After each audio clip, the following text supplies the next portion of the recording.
அமெரிக்காவோட மார்க்கெட் நேற்று ஒரு slight positive trend. Gold, silver 3 to 4% நேற்று ஒரே நாளில் இன்க்ரீஸ் ஆயிருக்கு. அதுக்கு என்ன காரணம்? இன்னைக்கு மார்னிங் கிஃப்ட் நிஃப்டி 80 பாயிண்ட் ப்ளஸில் இருந்தது. பட் நம்ம மார்க்கெட் இந்த இண்டிகேஷனை கரெக்டாக ஃபாலோ பண்ணி இன்னைக்கு கிட்டத்தட்ட ஒரு 153 பாயிண்ட் நிஃப்டி பாசிட்டிவாக க்ளோஸ் ஆயிருக்கு. இதை தாண்டி 2 இம்பார்ட்டன்ட் ஃபேக்டர் இன்னைக்கு மார்க்கெட்டை ட்ரைவ் பண்ணியிருக்கு. ஒன்று, செக்டோரல் இண்டஸ்ட்ரீஸில் பர்டிகுலராக பர்ஃபார்மன்ஸ். 2, என்எஸ்சியோட ஐபிஓ ஒரு முக்கியமான அனௌன்ஸ்மெண்ட் வந்ததுக்கப்புறம் பிஎஸ்சி ஷேர் கிட்டத்தட்ட 2% கிட்ட ஃபால் ஆயிருக்கு. கேஷ் க்ளோசிங் இந்த ஆகஸ்ட் மந்த்லேருந்து செபி இம்ப்ளிமெண்ட் பண்ணியிருக்கிறாங்க. இதில் ஒரு ஸ்கேம் நடந்திருக்கு அப்படின்ற மீடியாவில் வந்திருக்கிற ஒரு ரிப்போர்ட் அதிர்ச்சி தந்திருக்கு. இதை பற்றி கம்ப்ளீட்டாக 1 by 1 பார்க்க போகிறோம். இன்னியோட போஸ்ட் மார்க்கெட் அப்டேட்டில் 20 ஆகஸ்ட் 2026 இன்னைக்கு மார்க்கெட்டில் இன்வெஸ்டர் அதிகமாக ஃபோக்கஸ் பண்ண ஸ்டாக்ஸ் என்ன, stock of the day 5 stock இந்த வீடியோவில் உங்களோட ஷேர் பண்ண போகிறேன். சென்னை ட்ரேடிங் அகாடமி சப்ஸ்கிரைப் பண்ணி வாட்ச் பண்ணுங்கள். என்னோட ட்ரைனிங் செஷனுக்கான லிங்க் வர சனிக்கிழமை ஃப்ரீ ட்ரைனிங், ஆப்ஷன் ட்ரேடிங் பற்றின ட்ரைனிங், அதுக்கான லிங்க் இருக்குது. டெலகிராம் குரூப்போட லிங்க்கும் டிஸ்கிரிப்ஷனில் இருக்குது. கிளிக் பண்ணி நீங்கள் ஜாயின் பண்ணிக்கலாம். இப்போது வீடியோக்குள்ளே போகலாம். ஃபஸ்ட்டு விஷயம் இன்னைக்கு வந்து பார்த்திங்கன்னா ரொம்ப ஓப்பனிங்கில் ஒரு நல்ல சுமூகமான ஓப்பனிங், ஒரு பாசிட்டிவ் ஓப்பனிங் அப்படின்னே சொல்லலாம். ஓப்பன் ஆனதுலேருந்து மார்க்கெட் வந்து கொஞ்சம் சஸ்டெயினில் இருந்தது. பெரிய அளவுக்கு ஒரு வீக்னஸ் இல்லை. தொடர்ந்து ஆகஸ்ட் 3க்கு அப்புறம், அதாவது இந்த கேஷ் க்ளோசிங் செஷன் எடுத்துகிட்டு வந்ததுக்கப்புறம் லோயர் ஹை ஃபார்ம் ஆச்சு, லோயர் லோ ஃபார்ம் ஆச்சு. இது வந்து தொடர்ந்து இறங்கிட்டு இருந்த இந்த மார்க்கெட் முதல் முறையாக ஒரு கேப் அப் ஓப்பனிங், அந்த ஓப்பனிங்கை தக்க வச்சு ஒரு புல்லிஷ் கேண்டல் ஃபார்ம் ஆகிருக்கு. முதல் முறையாக ஹையர் ஹை க்ளோசிங். ரெண்டாவது, இதுக்கு முன்னாடி ஒரு சில இடத்துல நடந்திருக்கு, அது பெரிய அளவுக்கு இம்பாக்ட் இல்லை. பட் இது ஒரு பெரிய கேப் அப் இருந்தது ப்ரீவியஸ் டேவோட கேண்டலுக்கும் இன்னியோட கேண்டலுக்கும். ஆனால் இதில் மைனஸ் என்ன அப்படின்னா, கிட்டத்தட்ட ஒரு டோஜி டைப் கேண்டல், ஒரு நல்ல ஒரு ஸ்ட்ராங்கான பாடி இன்னைக்கு இல்லை அப்படின்னு சொல்லலாம் டே சார்ட் கேண்டலை பொறுத்த வரைக்கும். ஸோ இன்னைக்கு மார்க்கெட்டில் இம்பார்ட்டன்ட் ஃபேக்டர் மார்க்கெட்டை ட்ரைவ் பண்ணது என்னன்னா, காலையில் ஏஷியன் மார்க்கெட் ஒரு ஸ்லைட் பாசிட்டிவ், மதியம் ஓப்பன் ஆன யூரோப் மார்க்கெட் கொஞ்சம் வீக்னஸ். ஸோ நம்ம மார்க்கெட் பெரிய அளவுக்கு டேமேஜ் இல்லாமல் ஓப்பன் ஆன இடத்துக்கு நியர்லியே இன்னைக்கு முடிஞ்சிருக்கு. என்எஸ்சியோட ஐபிஓவில் ஒரு பெரிய ட்விஸ்ட்டு, ப்ளூம்பர்கோட ரிப்போர்ட்டு. பட் இது இன்னும் அஃபிஷியல் அனௌன்ஸ்மெண்ட் எதுவும் வரல. பட் இந்த நியூஸ் என்ன அப்படின்றத சொல்கிறேன். இதனால தான் பிஎஸ்சி இறங்கியிருக்கு. செபியோட கேஷ் செஷனில் மேனிப்புலேஷன் நடந்திருக்கிறதா, முக்கியமாக பிஎஸ்சியில் சென்செக்ஸோட எக்ஸ்பீரியில் நடந்திருக்கிறதா ஒரு நியூஸ் சொல்கிறாங்க. பட் இது எந்த அளவுக்கு உண்மை அப்படின்னு தெரியல, அதை பற்றியும் நம்ம பார்க்கலாம். HDFC bank share 9.99% shares LIC increase பண்ணுறதுக்கான ஆர்பிஐயோட அப்ரூவல் ரிசீவ் பண்ணியிருக்கிறாங்க. கோல்ட் ப்ரைஸ் ஒரு ஸ்ட்ராங்கான ரேலி 3 to 4% நேற்று கோல்டு சில்வர் இன்க்ரீஸ் ஆகிருக்கு. இதுக்கு என்ன காரணம் அப்படின்றதையும் நம்ம பார்க்கலாம். ஸோ இப்போ ஃபஸ்ட்டு என்எஸ்சி ஐபிஓ, இது புலி வருதுன்ற கதையை தொடர்ந்து அடுத்தடுத்த சிக்கலை தாண்டி வந்துட்டு இருக்கு. இப்போ ஆல்மோஸ்ட் ஒரு 70% கிராஸ் பண்ணிட்டாங்க அப்படின்னே சொல்லலாம்.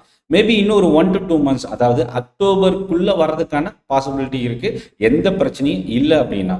ஸோ இப்போ இதில் என்ன ஒரு சிக்கல் அப்படின்னா, இப்போ பிஎஸ்சி ஆல்ரெடி ஸ்டாக் மார்க்கெட்டில் இருக்குது. பிஎஸ்சி ஷேர் பிஎஸ்சி எக்ஸ்சேஞ்சில் ட்ரேட் ஆகாது.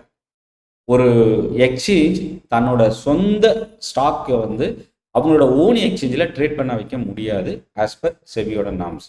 இப்போ பிஎஸ்சி என்எஸ்சியில் மட்டும்தான் ட்ரேட் ஆகிட்டு இருக்கு. என்எஸ்சியோட ஷேர் இப்போ மார்க்கெட்டுக்குள்ளே ஐபிஓ மூலமா வர்றதுக்கு பிளான் பண்ணிட்டு இருக்காங்க.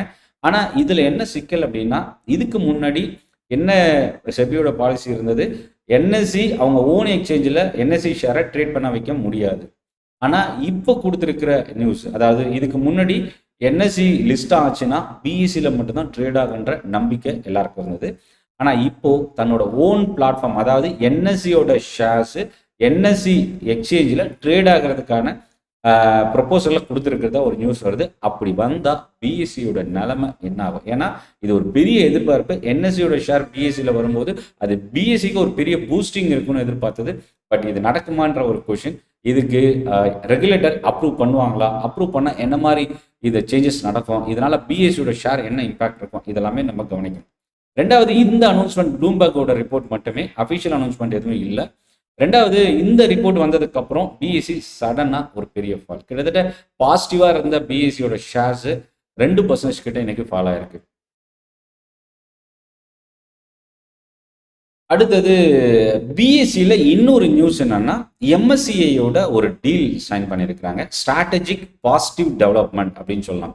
இந்த டீல் என்ன சொல்லுதுன்னா எம்எஸ்சிஐ அப்படின்ற குளோபல் இண்டெக்ஸ் வந்து ட்ரேட் ஆகிட்டு இருக்கு. இப்போ பிஎஸ்சி இவங்களோட டைப் போட்டு இந்த ஒரு சில இண்டெக்ஸில் இந்தியாவில் பிஎஸ்சியில் ட்ரேட் பண்ண வைக்கிறதுக்கான ஒரு ஃபியூச்சர் அண்ட் ஆப்ஷன் கான்ட்ராக்ட்ஸு இந்தியாவில் லான்ச் செய்கிறதுக்கான ஒரு நியூஸு. இது ரொம்ப ஒரு பாசிட்டிவான ஒரு விஷயமா பார்க்கலாம். அடுத்தது செபியோட இந்த கேஷ் ஆர்டர் ஆப்ஷன் ட்ரேடிங்கான ஒரு மேனிப்புலேஷன் நடந்திருக்கிறதா ஒரு நியூஸ் இருக்குது மீடியாவில். கேஷை பொறுத்த வரைக்கும் ஆகஸ்ட் 3 இந்த மாதம் முதல் ட்ரேடிங் செஷன்ல இருந்து இன்ட்ரடியூஸ் பண்ணாங்க, இம்ப்ளிமெண்ட் ஆயிடுச்சு. பட் இதில் என்னன்னா ஆகஸ்ட் 13 சென்செக்ஸ் வீக்லி எக்ஸ்பைரி செஷனில் செபி மேனிப்புலேஷன் அலிகேஷன்ஸை முன் வச்சிருக்கிறாங்க. இது என்ன நடந்திருக்கு, இன்டரிம் ஆக்ஷனில் வந்து ஒரு சில புரோக்கரை மென்ஷன் பண்ணியிருக்கிறாங்க. இது தொடர்பாக ட்ரேட் ஸ்க்ரூட்டினிட்டி கொண்டு வரதுக்கான ஒரு நியூஸ் கொடுத்துருக்குறாங்க. கிட்டத்தட்ட 2.96 கோடி ரூபா அளவுக்கு ராங்ஃபுல் கெயினை அடைஞ்சிருக்கிறதா ஒரு நியூஸ் கொடுத்துருக்குறாங்க. மேபி இது இன்னும் இன்வெஸ்டிகேஷன் ஸ்டார்ட் ஆகிற ஸ்டேஜில் இருக்கு. மீடியாவில் வந்திருக்கிற இந்த நியூஸு இன்னைக்கு ஒரு பெரிய பரபரப்பை ஏற்படுத்தியிருக்கு. இல்லை ஏன் இந்த பிரச்சனை அப்படின்னா, கேஷ் மார்க்கெட் டெரிவேட்டிவ் மார்க்கெட்டுக்கான இந்த ப்ரைஸ் கேப்பை குறைக்கிறதுக்காக ப்ரைஸ் டிஸ்கவரின்னு கூட சொல்லலாம். அதுக்காக தான் இந்த கேஷ் எடுத்துகிட்டு வந்தாங்க. ஆனால் இப்போ என்ன பிரச்சனை ஆயிடுச்சு அப்படின்னா, கேஷ் மார்க்கெட் 3.25 முடியும், அதுக்கப்புறம் பஞ்ச் பண்ணுற ஆர்டர் மேட்சிங் மூலயமா இந்த கேஷோட க்ளோசிங் ப்ரைஸ் எடுத்துகிட்டு வரும். இந்த க்ளோசிங் ப்ரைஸ் எடுத்துகிட்டு வர்றது தான் இப்போ ஒரு பெரிய சிக்கல். என்னன்னா, நிஃப்டி ஸ்பாட் இண்டெக்ஸ் இந்த ஃபார்மேட்டில் தான் நடக்குது. ஏன்னா அண்டர்லைங் அசட்ஸ் எல்லாமே 3.25 முடிஞ்சிடும். நிஃப்டி ஸ்பாட் இண்டெக்ஸோட மூவ்மெண்ட்டும் 3.25 முடிஞ்சிடும். இப்போ 3.28 to 3.30 இந்த கேஷோட க்ளோசிங் ப்ரைஸ் கொடுக்கும்போது ஒன்று அந்த கேப் வந்து அப் சைட்லையோ இல்லை டவுன் சைட்லையோ மாறுது. ஆரம்ப காலகட்டத்தில் இது 100 பாயிண்ட்லேருந்து 200 பாயிண்ட்டுக்கான ஒரு கேப் அப் கேப் டவுன் இருந்தாலும் இப்போ அது 20 to 40 பாயிண்ட்குள்ளே இருக்குது. ஸோ இது ஒரு இம்பார்ட்டன்ட் ஒரு ஃபெயிலியர் ஸ்டேஜ் அப்படின்றது ஒரு பக்கம் ரீட்டைல் இன்வெஸ்டார் சொன்னாலும், ஸ்பெகுலேஷன் இல்லை இந்த இடத்துல லிக்விடிட்டி அதிகமாச்சுன்னா இந்த பிரச்சனை வராதுன்றது ரெகுலேட்டர் சைட்லையும் கொடுத்துருக்குறாங்க. இது என்ன நடக்கும் அப்படின்றத நம்ம வெயிட் பண்ணி பார்க்கலாம். ரீட்டைல் ஆப்ஷன் ட்ரேடர்ஸ் என்ன பண்ணணும் அப்படின்னா, 3.25க்கு முன்னாடி உங்களோட பொசிஷனை க்ளோஸ் பண்ணுறது பெட்டர். அன்னெசரி ரிஸ்க் எடுக்கிறத அவாய்ட் பண்ணுங்க. பிட்டுக்கும் ஆஸ்க்குக்கும் இருக்கிற ஸ்ப்ரெட்டை பார்க்காம ஆர்டர் பஞ்ச் பண்ணாதீங்க. முக்கியமாக நீங்கள் கேஷ் மார்க்கெட்டில் ஸ்டாக் ஹோல்டிங் வச்சு இன்ட்ராடே பண்ண போகிறீங்க அப்படின்னா 3.25க்குள்ளே க்ளோஸ் பண்ணிவிடுங்க. நீங்கள் அதை என்ஆர்எம்எல் எடுத்திருந்தாலும் சரி, அதாவது எம்ஏஎஸ்எல் எடுத்திருந்தாலும், டெலிவரி பொசிஷனாக எடுத்திருந்தாலும் 350க்கு நீங்கள் இன்ட்ராடே நினச்சி எடுத்தீங்கன்னா இன்ட்ராடேயில் 3.25க்கு முன்னாடி இன்ட்ராடேன்றதை ஞாபகம் வச்சுக்கோங்க. ஹெச்டிஎஃப்சி பேங்க், ஆக்சுவலாக எல்ஐசி வந்து ஹெச்டிஎஃப்சி பேங்க்கில் ஷேர் வாங்குறதுக்கான ஆர்பிஐயோட அப்ரூவலை ரிசீவ் பண்ணியிருக்கிறாங்க. இதோட வேல்யூ பார்த்தீங்கன்னா கிட்டத்தட்ட 9.99% ஷேர்ஸு.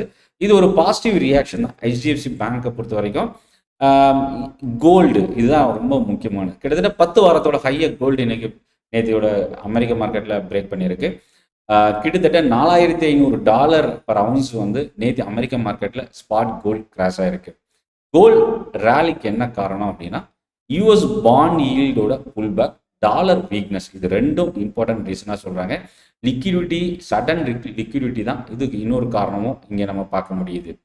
க்ரூட் ஆயில் அகைன் $91-92 மேலே கிராஸ் ஆகிருக்கு. இன்னைக்கு காலையிலேருந்து பார்த்தீங்கன்னா மோர் தென் 1% பாசிட்டிவாக இருக்குது. மேபி இதோட இம்பாக்ட் கண்டிப்பாக நம்ம இந்தியன் மார்க்கெட்டுக்கு ஒரு செட்பேக். ரெண்டாவது ஆயில் மார்க்கெட்டிங் கம்பெனிஸ்க்கு இது negative. Aviation, paint sector, chemical sector, இது எல்லாத்துக்கும் க்ரூட் இன்க்ரீஸ் ஆகிறது ஒரு நெகட்டிவ் இம்பாக்ட். அடுத்தது சுகர் ஸ்டாக்ஸ். இன்னைக்கு ஒரு பிக் மூவ் இருந்தது. பல்ராம்பூர் சின்னி சுகரில் ஒரு one of the major company. கவர்மெண்ட்டோட ஒரு முக்கியமான அனௌன்ஸ்மெண்ட் தான் இன்னைக்கு. பல்ராம்பூர் சின்னி கிட்டத்தட்ட 15 to 20% கிட்ட ஒரு ஸ்ட்ராங்கான ரேலி, ஆவரேஜ் வால்யூமை தாண்டி இன்னைக்கு இன்க்ரீஸ் ஆகிருக்கு. சிங்கிள் டேல பிக்கெஸ்ட் கெயின், ரெக்கார்ட் ஹையை இந்த ஸ்டாக் இன்னைக்கு தொட்டிருக்கு. ரீட்டைல் இன்வெஸ்டர்ஸ் இதில் ரொம்ப முக்கியமான ஒரு அனௌன்ஸ்மெண்ட் என்னன்னா, கவர்மெண்ட் பாலிசி தான். என்னன்னா, சுகரோட ஸ்டாக் ஹோல்டிங்ஸ் லிமிட்டை வந்து டைட் பண்ணியிருக்கிறாங்க, லிமிட்டை வந்து குறைச்சிருக்கிறாங்க. நீங்கள் சுகர் ஸ்டாக்ஸ் ஒரு செல் பண்ணுற டிஸ்ட்ரிபியூட்டர், டீலர், இந்த மாதிரி சுகர் சேல் பிஸ்னஸ் பண்ணுறீங்க அப்படின்னா அதுக்கு ஒரு சர்டன் லிமிட் இருக்குது. அந்த லிமிட்டில் டைட் பண்ணியிருக்கிறது இது சுகர் கம்பெனிஸ்க்கு ஒரு பாசிட்டிவ் ரியாக்ஷனாக இன்னைக்கு இருந்தது. பிளாக் டீல், அது பிக் பிளாக் டீல் அப்படின்னு சொல்லலாம். கேஃபின் டெக்னாலஜிஸ் கிட்டத்தட்ட 1200 to 1400 கோடி ரூபா அளவுக்கான இந்த பிளாக் டீலில் 1.5 கோடி ஷேர்ஸ் நியர்லி இன்னைக்கு டிரான்சாக்ஷன் நடந்திருக்கிறதா கேஃபின் டெக்னாலஜிஸ், அதாவது ஒரு asset management mutual fund, mutual fund கம்பெனியில் இருக்கக்கூடிய ஒரு ஸ்டாக்கு 8.75% ஈக்விட்டி. இந்த ஸ்டாக் வந்து யார் செல் பண்ணியிருக்கிறாங்கன்றது மேபி இன்னைக்கு போஸ்ட் மார்க்கெட் அப்டேட்டில் வரும். இதில் யாராவது பை பண்ணியிருக்கிறாங்களா அப்படின்றது நம்ம வெயிட் பண்ணி பார்க்கலாம். இதை தாண்டி அதர் ஸ்டாக் நியூஸ் அப்படின்னா ஸ்ட்ரைட்ஸ் ஃபார்மா யூஎஸ்எஃப்டியோட அப்ரூவல் ரிசீவ் பண்ணியிருக்கிறாங்க. லூபின் அண்ட் கிளன்மார்க் நம்ம வாட்ச் பண்ணலாம். யூஎஸ்எஃப்டியோட அப்ரூவல் கிளன்மார்க் ரிசீவ் பண்ணியிருக்கிறாங்க. 10 பாயிண்ட் தெராபெட்டிக்ஸில் லூபின் அப்ரூவல் ரிசீவ் பண்ணியிருக்கிறாங்க. இந்த 3 ஃபார்மா கம்பெனிஸ் கவனிக்கலாம். ஆர்டர் ரிசீவ் பண்ணியிருக்கிற கம்பெனிஸ்ன்னு பார்த்தீங்கன்னா ஆர்விஎன்எல், இஎம்எஸ்ன்ற கம்பெனிலாம் ஆர்டர் ரிசீவ் பண்ணியிருக்கிறாங்க. ஜி என்டர்டைன்மெண்ட் இன்னைக்கு ஒரு ஸ்ட்ராங்கான வால்யூமோட இன்க்ரீஸ் ஆயிருக்கு. லாஸ்ட் வீக் நான் வீடியோலேயே அப்டேட் பண்ணியிருந்தேன். மீடியா செக்டார் ரொம்ப ஸ்ட்ராங்காக டெக்னிக்கலாக பவுன்ஸ் பேக் ஆயிருக்கு நிஃப்டி மீடியா இண்டெக்ஸ். ஸோ இதில் அகெயின் இந்த ரேலி வந்து இன்னைக்கு கண்டினியூ ஆயிருக்கு. மோர் தென் 5-7% ஜி என்டர்டைன்மெண்ட், நெட்வொர்க் 18 இந்த ஸ்டாக்ஸ்லாம் இன்னைக்கு ரைஸ் ஆயிருக்கு. நாளைய மார்க்கெட் பொறுத்த வரைக்கும் ஆக்சுவலாக இன்னைக்கு வந்து பார்த்தீங்கன்னா சென்செக்ஸோட expiry July core industry data இருக்குது இந்தியாவில். அதே போல் இதில் இன்னொரு முக்கியமான விஷயம் என்னென்னா குளோபல் மார்க்கெட் டேட்டா அமெரிக்காவில் யூஎஸோட ஜாப்லெஸ் கிளைம் டேட்டா இருக்குது. வால்மார்ட் ஏர்னிங்ஸ் இருக்குது, அலிபாபாவோட ஏர்னிங்ஸ் இருக்குது குளோபல் சைடில். இதை தாண்டி இன்னைக்கு AGM meeting Eicher motor, indigo, prestige இந்த 3 கம்பெனியோட ஏஜிஎம் மீட்டிங் இருக்குது. இந்த 3 கம்பெனி நாளைக்கு நம்ம கவனிக்கலாம். ஸோ இப்போ நாளையோட மார்க்கெட்டில் இம்பார்ட்டன்ட் ஃபேக்டர்ஸ் என்னென்னா இன்னைக்கு ஈவினிங் அமெரிக்கா மார்க்கெட்டோட க்ளோசிங் நியர்லி 1%க்கு மேலே இல்லை 1%க்கு ரொம்ப க்ளோஸாக டவ் ஜோன்ஸ் இருந்தால் இன்னைக்கு நடந்த இந்தியன் மார்க்கெட்டில் நடந்த ரேலி நாளைக்கு இன்னும் கொஞ்சம் ஸ்ட்ராங்கான பவுன்ஸ் பேக் ஆக வாய்ப்பு இருக்குது. இன்கேஸ் நியூட்ரலாகவோ இல்லை லெஸ் தென் 0.2-0.1%க்குள்ளே பாசிட்டிவாகவோ இல்லை நெகட்டிவாகவோ இருந்தால் நாளைக்கு ஒரு ஃப்ளாட் ஓப்பனிங் நம்ம மார்க்கெட்டில் இருக்க வாய்ப்பு இருக்குது. இது மட்டும்தான் நாளைக்கு க்யூஸாக எடுத்துக்குமா மார்க்கெட் அப்படின்னா இதை தாண்டி க்ரூட் ஆயிலோட ப்ரைஸ் இன்க்ரீஸ் ஆகிறது, குளோபல் ஈல்டு, கோல்டு ப்ரைஸோட இம்பேக்ட் இதெல்லாம் சேர்ந்து நம்ம நாளைக்கு மார்க்கெட் கேப் அப் இருக்குமா கேப் டவுன் இருக்குமான்றதை வாட்ச் பண்ணலாம். இதை தாண்டி இன்னைக்கு செக்டாரில் பார்த்தீங்கன்னா எல்லா செக்டாருமே இன்னைக்கு கொஞ்சம் பாசிட்டிவாகவே இருந்தது. மோஸ்ட் ஆஃப் த செக்டார்ஸை நம்ம பார்க்கும்போது நிஃப்டி 50ல் இன்னைக்கு டாப் கெய்னர் எட்டர்னல். ப்ரோக்கரேஜ் கம்பெனியோட அப்டேட் வந்து இன்னைக்கு எட்டர்னல் இன்க்ரீஸ் ஆகிறதுக்கு ஒரு காரணம் 328 ரூபா கிட்ட 2.5% இன்னைக்கு பாசிட்டிவாக இருந்தது. ஃபினான்ஷியல் ஸ்டாக் ஸ்ரீராம் ஃபினான்ஸ் இன்னைக்கு மோர் தென் 2%, பஜாஜ் ஃபினான்ஸ் இன்னைக்கு மோர் தென் 1% இன்னைக்கு இன்க்ரீஸ் ஆயிருக்கு. ஆக்சிஸ், கோடெக், ஐடிசி இதெல்லாமே நிஃப்டியில் இன்னைக்கு டாப் கெய்னராக க்ளோஸ் ஆகிருக்கிற ஸ்டாக்ஸ். இன்னொரு பக்கம் நெகட்டிவ் சைடில் பார்த்தீங்கன்னா Tata consumer, Hindalco, indigo, Nestle India இந்த ஸ்டாக்ஸ்லாம் ரைஸ் ஆயிருக்கு. இதில் இண்டிகோ பொறுத்த வரைக்கும் என்னன்னா க்ரூட் ஆயிலோட ப்ரைஸ் இம்பாக்ட். இன்னொரு பக்கம் 0.5% கிட்ட எஸ்எல் டெக்னாலஜிஸ் இன்னைக்கு ஃபால் ஆயிருக்கு. பேங்க் நிஃப்டியில் 8 ஸ்டாக் பாசிட்டிவாகவும் 5 ஸ்டாக் இன்னைக்கு நெகட்டிவாகவும் இருக்கு. Kotak, Axis, AU small finance bank இன்னைக்கு டாப் லீட் பண்ணியிருக்கு பேங்க் நிஃப்டியில். மிட் கேப்ல இன்னைக்கு எம்சிஎக்ஸ் தான் டாப் கெய்னர். இன்னைக்கு 5% இன்னைக்கு ஒரே நாளில் ஒரு ஸ்ட்ராங்கான வால்யூமோட 3126 ரூபாயில் இன்னைக்கு இந்த ஸ்டாக் இன்க்ரீஸ் ஆயிருக்கு. கிளன்மார்க்கோட நியூஸ் நான் ஆல்ரெடி ஷேர் பண்ண நியர்லி 4% இன்க்ரீஸ் ஆயிருக்கு. ஐடி செக்டாரில் ஸ்டாக் செலக்டிவாக இன்னைக்கு மூவ்மெண்ட் இருந்தது. கோஃபோர்ஜ் இன்னைக்கு 4% ரைஸ் ஆயிருக்கு. இதை தாண்டி ஃபினான்ஷியல் அண்ட் கேபிட்டல் மார்க்கெட் ஸ்டாக்ல Groww, Motilal Oswal financial services, அதே போல் கிரெடிட் கார்டு டிவிஷனில் எஸ்பிஐ கார்டு இந்த ஸ்டாக்ஸ்லாம் இன்னைக்கு பாசிட்டிவ். அதே போல் ஆதித்யா பிர்லா கேபிட்டல் இந்த ஸ்டாக்ஸ்லாம் இன்னைக்கு ஒரு பவுன்ஸ் பேக் இருந்தது. ஐடியில் கோஃபோர்ஜுக்கு அடுத்ததாக பார்த்தீங்கன்னா பர்சிஸ்டன்ட் இன்னைக்கு நியர்லி 3%. எலக்ட்ரானிக்ஸில் வந்து டிக்சன் இன்னைக்கு மோர் தென் 2%. எட்டர்னல் வந்து நிஃப்டியில் டாப் கெய்னராக இருந்தது. அதே போல் மிட் கேப்பில் பார்த்தீங்கன்னா ஸ்விக்கி வந்து மோர் தென் 2% இன்னைக்கு இன்க்ரீஸ் ஆயிருக்கு. ஸோ ஃபினான்ஷியல் ஸ்டாக்ஸில் ஒரு ஒன் சைட் ரேலி ரொம்ப ஸ்ட்ராங்காக இன்னைக்கு அதிகமான வால்யூமோட இன்க்ரீஸ் ஆயிருந்தது. நெட்வொர்க் டெக்னாலஜி ஸ்மால் கேப்பில் இன்னைக்கு டாப் கெய்னர் 7% கிட்ட இன்க்ரீஸ் ஆச்சு. பிரிகேட் நியூ ப்ராஜெக்ட் லான்ச் பண்ணியிருக்கிறாங்க. Meesho, Cohance life science, HBL engine, Redington, அதாவது ஸ்மால் கேப்பில் 5 ஸ்டாக் 6%க்கு மேலே ரைஸ் ஆயிருக்கு. Network, Brigade, Meesho, Cohance, HBL engine இந்த 5 ஸ்டாக்கும் 6%க்கு மேலே இன்க்ரீஸ் ஆயிருக்கு. இன்னொரு பக்கம் நெகட்டிவ் சைடில் பார்த்தீங்கன்னா ஹெச்எஸ்சிஎல் 6% இன்னைக்கு ஃபாலோ ஆயிருக்கு. Aster DM, CSC, data pattern, urban company, Aarti industries இந்த ஸ்டாக்ஸ்லாம் இன்னைக்கு செல்லிங் ப்ரெஷர் ரொம்ப அதிகமாக இருந்தது. மீடியா தான் இன்னைக்கு top sectoral gainer. Network 18 10%, G entertainment 6% கிட்ட இன்க்ரீஸ் ஆனது இன்னைக்கு ஒரு முக்கியமான ரீசன். மோர் தென் 2% செக்டாரில் 2 செக்டார் தான் இன்னைக்கு பாசிட்டிவாக இருந்தது. ஏற்கனவே மார்க்கெட் இறக்கும்போது அதிகமாக டேமேஜ் ஆன ரியல்டி செக்டார் மோர் தென் 1%.